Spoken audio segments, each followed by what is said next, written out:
జీ5 app download చేసుకుని పూర్తి ఎపిసోడ్లని ఉచితంగా చూడండి. దయచేసి నీకు నచ్చినట్టు ఊహించుకొని నోటికొచ్చినట్టు చెప్పకు. ఇంట్లోనైనా సరే పెళ్లి కాని ఆడపిల్ల మీద నిందేస్తే ఊరంతా పొగ పెట్టడానికి బలహీనమైన మనస్తత్వం ఉన్నవాళ్ళు ఒక్కరైనా చాలు.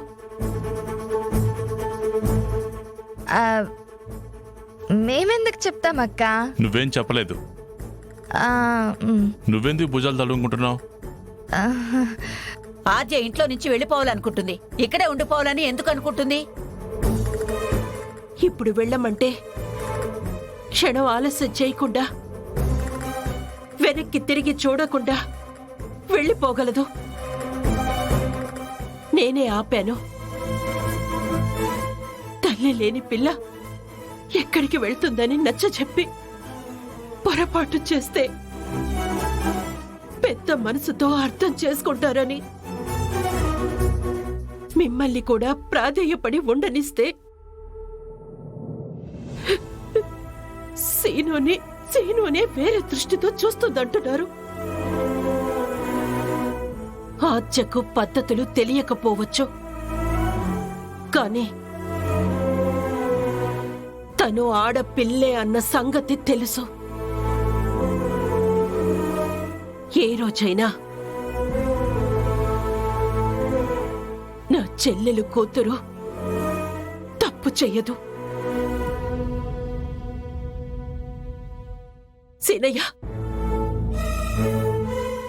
సీనయ్య నువ్వు చెప్పు, నీతో ఎప్పుడైనా నా ఆద్య తప్పుగా ప్రవర్తించిందా? లేదత్తమ్మా. ఏమైంది మావయ్య, అమ్మని ఎవరైనా ఏమన్నా అంటే ఏడవడం అలవాటే కదా. తప్పు చేస్తే అనాలి. పెరిగిన పద్ధతుల్ని పట్టుకొని మనిషే తప్పు అంటే బాగుండదు. అమ్మా, వాళ్ళ చెల్లెలంటే తనకెంత ప్రేమో నా చెల్లెలంటే కూడా నాకంతే ప్రేమ ఉంటుంది. పద్మ కళ్ళలో కన్నీరు నేను చూడలేను. నాకు తెలుసురా రఘు. అన్నయ్య, అక్కకి దుఃఖం వచ్చింది, భారం దిగిపోని అని ఊరుకున్నాను. ఇప్పుడు నార్మల్ అయిపోయిందిలే. కొంతమంది ఆడోళ్ళు ఏడ్చాకే మొహం కలగా తయారవుతుంది.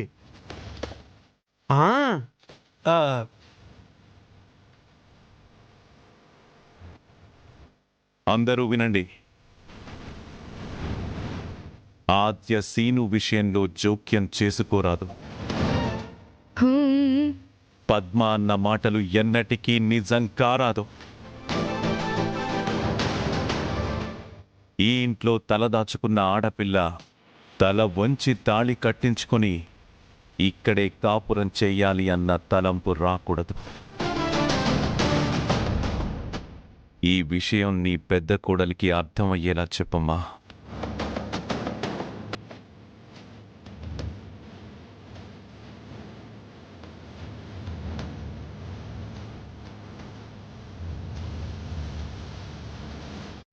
అర్థమైంది కదా జానకి? ఆద్యను కళ్ళల్లో పెట్టుకుని చూసుకుంటాను, కానీ కళ్ళెదురుగానే ఉంటే బాగుంటుందన్న స్వార్థం నాకు లేదు, రాదు కూడా.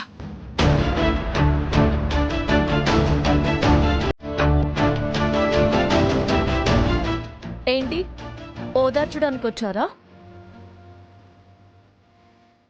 నువ్వెంత బాధపడుతుంటావో నేను అర్థం చేసుకోగలను ఆద్య, కానీ నువ్వెంత మంచిదానివో ఈ ఇంట్లో వాళ్ళకే అర్థం కావడం లేదు. థ్యాంక్స్. ఇన్నాళ్ళకి తమరికైనా నేనేంటో తెలిసింది. ఈవిడికో దండం పెట్టుకోవాలి. పద్మ ఆరోపణలకు నీ మనసు గాయపడుంటుంది. తను అలా అనకుండా ఉండాల్సిందే.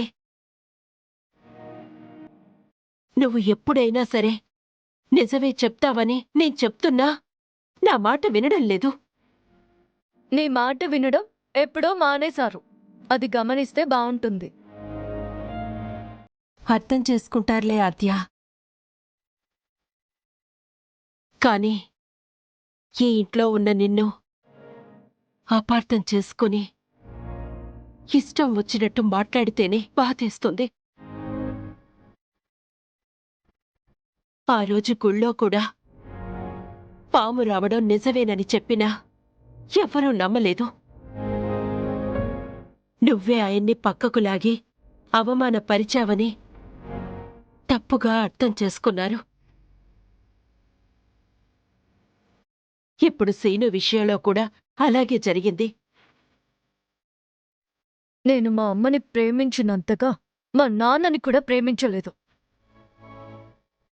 అలాంటప్పుడు నేనంటేనే పడని శ్రీనుని ఆ దృష్టితో ఎలా చూస్తాననుకుంటున్నారు? పొరపాటు పడ్డారాద్య. తర్వాతైనా రియలైజ్ అవ్వాలి కదా. కానీ అవరు. నేను పట్టిన కుందేలకి 3 కాళ్ళు అననే వాళ్ళని ఎవ్వరూ మార్చలేరు. నేను మారనని వాళ్ళంటే బావుండదు. చెప్పండి. ఇంకో విషయం, నన్ను అన్నారని నేను బాధపడ్డం లేదు. అసలు నేను పట్టించుకోను. నా కంటికి ఇంట్లో వాళ్ళు క్రీస్తు పూర్వం మనుషుల్లో కనిపిస్తున్నప్పుడు జాలి పడతానేమో గాని ఇంకేమీ చెయ్యను. అలా అనకండి అయ్యా బాబు, ఇలా అనండమ్మా అని ట్యూషన్ చెప్పే ఓపిక నాకు లేదు. ఎవరి మౌనాన వాళ్ళు పోతారనే మాట వాస్తవం. నేనైనా అంతే. ఇంకొన్నాళ్లలో ఉండిపోయేదాన్ని. అది కూడా నీకు మాటిచ్చినందుకే ఆగుతున్నాను. 6 నెలలు పూర్తవగానే గుడ్ బై చెప్పడమే. ఈలోపు మీ అల్లుడు కాదు కదా మన్మధుడే వచ్చి మ్యాజిక్ చేస్తానన్నా సర్కస్ జరిగే అడ్రస్ చెప్పి అక్కడికి వెళ్ళమంటాను.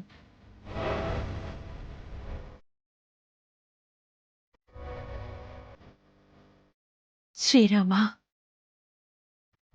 ఇంత నిక్కచ్చిగా ఉండే ఆడపిల్లని ప్రేమగా దగ్గరకు తీసుకోకుండా అందరూ ఆరోపిస్తే 4 నెలలు కూడా ఉండదు కదా.